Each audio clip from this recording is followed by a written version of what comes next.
বিসমিল্লাহির রহমানির রহিম। আসসালামু আলাইকুম। রুবেল স্টাডির পক্ষ থেকে আবারও সকলকে স্বাগতম।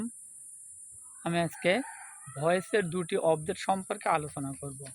আমরা তো জানি অ্যাক্টিভ ভয়েসের অবজেক্ট প্যাসিভ ভয়েসে এসে সাবজেক্ট হয়। গতদিনকে আমরা সেটা আলোচনা করেছিলাম।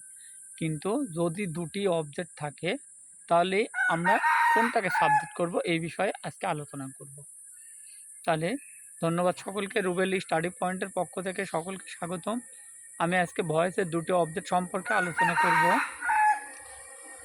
একই সেন্টেন্সে যদি দুটি অবজেক্ট থাকে তাহলে আমাদেরকে প্রথম অবজেক্ট অর্থাৎ ব্যক্তিবাচক অবজেক্টকে প্যাসিভ ভয়েসে সাবজেক্ট করতে হবে, তাহলে আর অপর অবজেক্টটা স্বস্থানে থাকবে।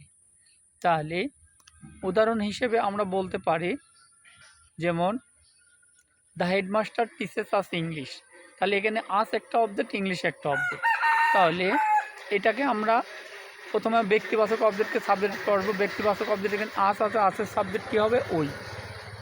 তাহলে we are taught English by the headmaster. তাহলে ধন্যবাদ সকলকে। ভিডিওটা ভালো লাগলে একটা লাইক, একটি কমেন্ট এবং একটি শেয়ার করবেন, সাবস্ক্রাইব করে পাশে থাকবেন। আসসালামু আলাইকুম।